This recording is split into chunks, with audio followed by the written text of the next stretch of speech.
প্ৰধানমন্ত্ৰী ডাঙৰীয়া কাজিৰঙালৈ আহাটো আমাৰ কাৰণে খুব ভাল খবৰ। আজিৰ তাৰিখত আপোনালোক সকলোৱে জানে প্ৰধানমন্ত্ৰী ডাঙৰীয়া পৃথিৱীৰ সকলোতকৈ জনপ্ৰিয় ৰাজনৈতিক নেতা আৰু ফেচবুক, ইনষ্টাগ্ৰাম, টুইটাৰত সকলোতকৈ তেওঁৰ ফলোৱাৰ বেছি।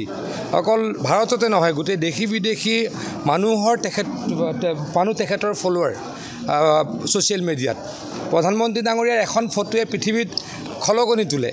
গতিকে আমাৰ মৰমৰ কাজিৰঙাখনত তেখেতে জীপ চাফাৰী কৰিব বা হাতী চাফাৰী কৰিব আৰু তাৰ ভিডিঅ' বা ফটোগ্ৰাফ তেখেতৰ ছ'চিয়েল মিডিয়াত প্ৰকাশ পাব আৰু গোটেই বিশ্ববন্দিত হ'ব আমাৰ কাজিৰঙাখন আৰু প্ৰখ্যাত হ'ব আমাৰ কাজিৰঙাখন। মইতো সেই দৃষ্টিকোণেৰে চাওঁ। গতিকে সেইকাৰণে মই অত্যন্ত আশাবাদী, অত্যন্ত সুখী যে প্ৰধানমন্ত্ৰী ডাঙৰীয়াত আহি নৈশ যাপন কৰিব আৰু তেখেতে ইয়াত হাতী চাফাৰী বা জীপ চাফাৰী কৰিব। দেখা গৈছে যে দলৰে এজন আপোনালোকৰ বিধায়ক মৃণাল শইকীয়া বিভিন্ন সময়ত দলৰ হৈ কিছু কথা লিখি থাকে। আজি আপুনি মোৰ লগততো ব্যক্তিগতভাৱে বিৰাট ভাল মৃণালদা। আপোনালোকে মোৰ লগত বিৰাট ভাল, তেখেত ব্যক্তিগত সম্পৰ্ক মোৰ লগত বিৰাটেই ভাল। গতিকে মই যেনেকৈ অতুলদাৰ ঘৰত আহিছোঁ, তেখেতৰ ঘৰতো গৈছোঁ।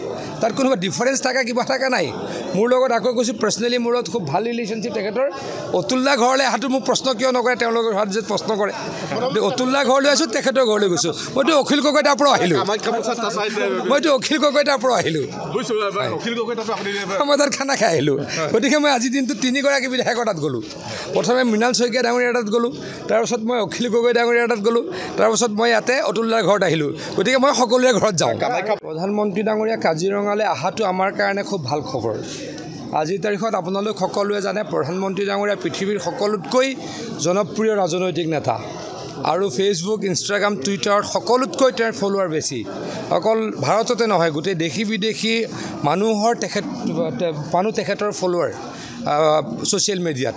প্ৰধানমন্ত্ৰী ডাঙৰীয়াৰ এখন ফটোৱে পৃথিৱীত খলকনি তোলে।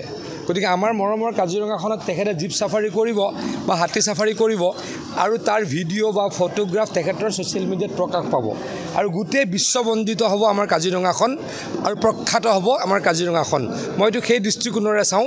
গতিকে সেইকাৰণে মই অত্যন্ত আশাবাদী, অত্যন্ত সুখী যে প্ৰধানমন্ত্ৰী ডাঙৰীয়াত আহি নৈশ যাপন কৰিব আৰু তেখেতে ইয়াত হাতী চাফাৰী বা জীপ চাফাৰী কৰিব। দেখা গৈছে যে দলৰে এজন আপোনালোকৰ বিধায়ক মৃণাল শইকীয়া বিভিন্ন সময়ত দলৰ হৈ কিছু কথা লিখি থাকে। আজি আপুনি মোৰ লগততো ব্যক্তিগতভাৱে বিৰাট ভাল মৃণালদা।